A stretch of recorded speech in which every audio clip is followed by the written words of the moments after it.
बिहार में चुनाव से पहले वोटर लिस्ट रिवीजन को लेकर जहां चुनाव आयोग एक और वोटिंग प्रक्रिया को पारदर्शिता के साथ संपन्न कराना चाहता है, वहीं दूसरी ओर इसे लेकर विपक्षी दल न सिर्फ राजनीति कर रहे हैं बल्कि चुनाव आयोग जैसी संवैधानिक संस्था का विरोध भी कर रहे हैं।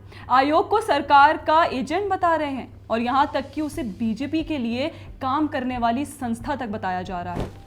इसमें सबसे ज्यादा परेशान दिख रही हैं पश्चिम बंगाल की मुख्यमंत्री ममता बनर्जी, जो सीधे सीधे चुनाव आयोग को धमकी दे रही हैं, चुनाव आयोग से लड़ाई लड़ने की बात कर रही हैं। सुनिए पहले ममता बनर्जी का बयान। बिहार में 40 लाखों का ज्यादा आदमी को नाम निकाल दिया और बंगाल में भी करने वाला है। अगर करेगा तो घेराव कर्मसूची करेंगे, पूरा घेराव होगा, पूरा आंदोलन होगा। हम नाम काटने नहीं देंगे, हम नाम डालने नहीं देंगे। डिटेंशन कैंप में जो लोगों ने बाहर में है, हम उसको छुड़ा के ले आया, हम कोर्ट केस करके छुड़ा के ले आया।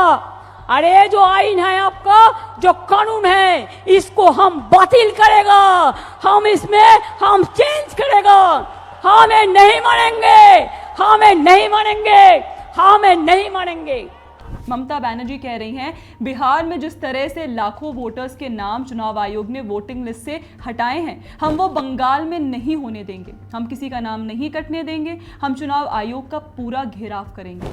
अब बताइए, केंद्रीय मंत्रियों, राज्यपालों या अपने प्रतिपक्षी पार्टी के नेताओं का घेराव करना या उन्हें काले झंडे दिखाना तो समझ में आता है, पर चुनाव आयोग जैसी संवैधानिक संस्था का घेराव?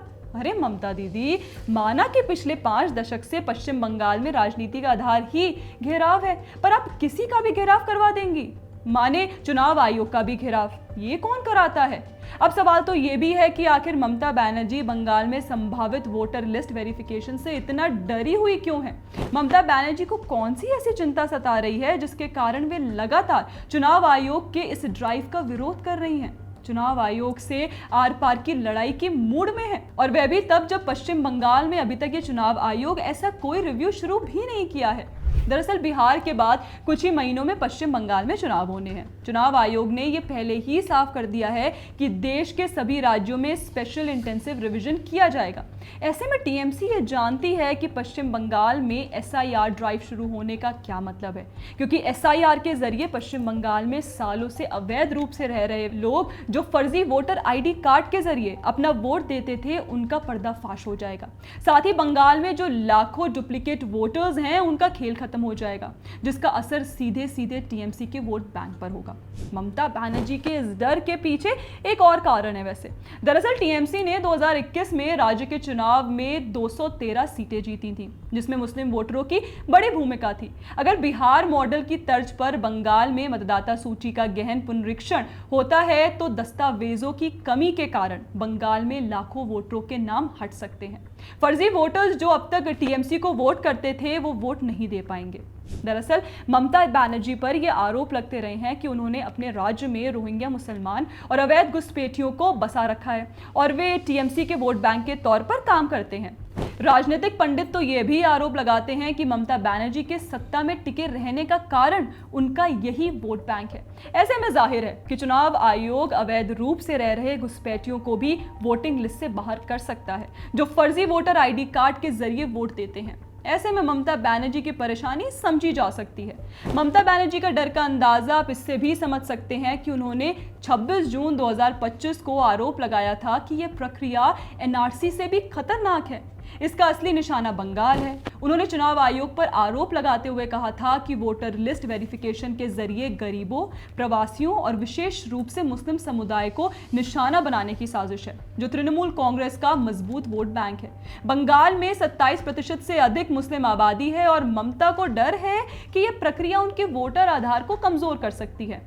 बस अपना वोट बैंक होने और चुनाव में ट्रांसपेरेंसी से ममता बनर्जी डरी हुई हैं और इसी डर और हताशा में वे चुनाव आयोग जैसी संवैधानिक संस्था तक का विरोध कर रही हैं और धमकी तक दे रही हैं। लेकिन ममता बनर्जी ये क्यों भूल जाती हैं कि इसी चुनाव आयोग द्वारा होने वाले चुनाव के जरिए वो पिछले 3 बार से पश्चिम बंगाल की मुख्यमंत्री बनी हुई हैं। लगातार उन्हें जीत मिल रही है, तब तो किसी तरह के विरोध की आवाज ममता दीदी की तरफ से नहीं आती। लेकिन आज जब वही चुनाव आयोग वोटिंग प्रक्रिया में सुधार लाना चाहती है, निष्पक्ष वोटिंग कराना चाहती है, तब ममता बनर्जी को डर लग रहा है। अजीब हिपोक्रेसी है।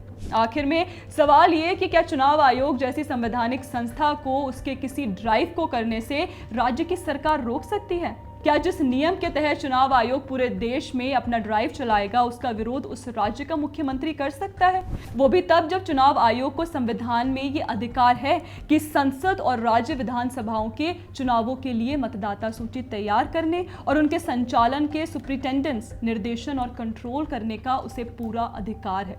साथ ही ये भी अधिकार है कि भारत का निर्वाचन आयोग किसी भी समय किसी भी कॉन्स्टिट्यूएंसी या कॉन्स्टिट्यूएंसी के किसी भी पार्ट के लिए वोटर लिस्ट के विशेष पुनरीक्षण का निर्देश उस तरीके से दे सकता है जैसा वह उचित समझे। खुद इस संवैधानिक पद पर बैठी ममता बनर्जी को क्या इसकी जानकारी नहीं है कि चुनाव आयोग ये सब कुछ संविधान में दिए गए अपने अधिकार के अंतर्गत कर रहा है, ना कि भाजपा या केंद्र सरकार के दबाव में?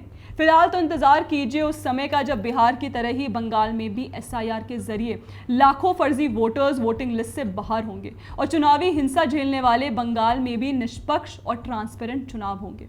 चुनाव आयोग की इस चुनावी सुधार प्रक्रिया को लेकर आपकी क्या राय है, हमें कमेंट करके जरूर बताएं। साथ ही हमारे चैनल को फॉलो करना ना भूलें। जय हिंद।